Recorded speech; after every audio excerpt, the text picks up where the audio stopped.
Hello friends, nursing Marathi notes hub या चॅनलवर आपले स्वागत आहे। तर आज आपण बघणार आहे BSc नर्सिंग पासआउट झालेले जे स्टुडंट आहे आणि ANM GNMचे जे स्टुडंट आहे ते DHS साठी अप्लाय करू शकणार आहे का, जी वॅकन्सी आता 1-2 महिन्यामध्ये येणार आहे। तर BSc नर्सिंग जे 8 सेमिस्टरमध्ये आता सध्या आहे, 8 सेमिस्टरमध्ये आहे, तर त्यांची एक्झाम दिल्यानंतर जे मार्कशीट आहे ते 15 दिवसामध्ये किंवा 1 महिन्यामध्ये येऊन जातात। त्यामुळे ते कलेक्ट करणे की सर्व मार्कशीट, कारण की फॉर्म भरतेवेळी तुम्हाला 1 ते 8 सेमिस्टर सर्व मार्कशीट जे आहे ते तुम्हाला तिथे अपलोड करावे लागणार आहे ऑनलाईन, त्याशिवाय तुम्ही फॉर्म भरू शकणार नाही। त्यानंतर कलेक्ट युअर मार्कशीट, सर्व मार्कशीट तुम्हाला कलेक्ट करावं लागणार। त्यानंतर फिल NOC फॉर्म, कॉलेजमध्ये एक NOC फॉर्म मिळतो, तो फॉर्म भरून सर्व टीचरचे सिग्नेचर वगैरे घेऊन तो फॉर्म तुम्हाला फिलअप करावा लागणार आहे।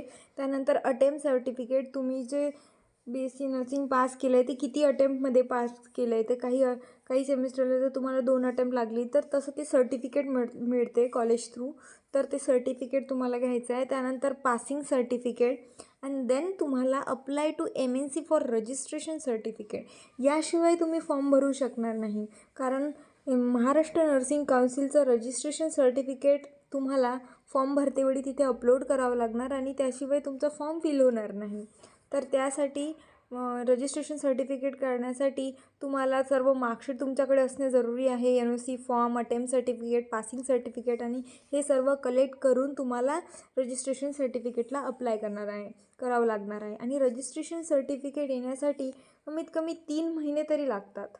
तुम्ही तिथे जर जाऊन केलं MNCला तर तुम्हाला 3 महिने तर नक्कीच लागतात। आणि आता वॅकन्सी येण्यासाठी 3 महिने टाईमच आहे, म्हणजे जुलै, सप्टेंबर, ऑक्टोबर, ठीक आहे। आता सध्या जुलै चालू आहे, ऑगस्ट आणि सप्टेंबर पण मध्ये निघू शकतो, ऑक्टोबरमध्ये पण निघू शकतो, पण तुम्हाला तुमच्या तयारीमध्ये राहायचं आहे।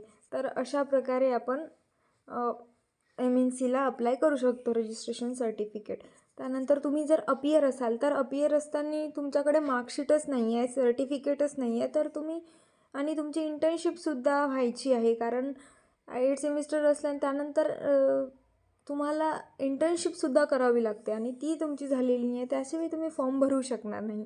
तर अशा प्रकारे ही प्रोसिजर आहे। त्यानंतर आपण ANMसाठी आणि GNMसाठी पण बघून घेऊ, कारण DHS, सपोज मी तुम्हाला एक एक्झाम्पल देते, जर फॉर्म भरण्याची तारीख ही सपोज 15 तारीख ही लास्ट डेट आहे, तर 15 तारखेपर्यंत जर तुम्ही तुमचं रजिस्ट्रेशन सर्टिफिकेट तुमचं तयार असेल तर तुम्ही DHSला नक्की अप्लाय करू शकता। जर नसेल, तुम्ही जर GNMच्या 3rd इयरला आहे आणि किंवा मग ANM करत आहे आणि ANMच्या 2nd इयरला आहे, तर तुम्ही यासाठी DHSसाठी अप्लाय नाही करू शकणार, कारण तुमच्याकडे सर्टिफिकेट नाही। आणि त्यानंतर जे मेन गोष्ट आहे रजिस्ट्रेशन सर्टिफिकेट MNCचं, ते नाही आहे, त्यामुळे तुम्ही फॉर्मच भरू शकणार नाही।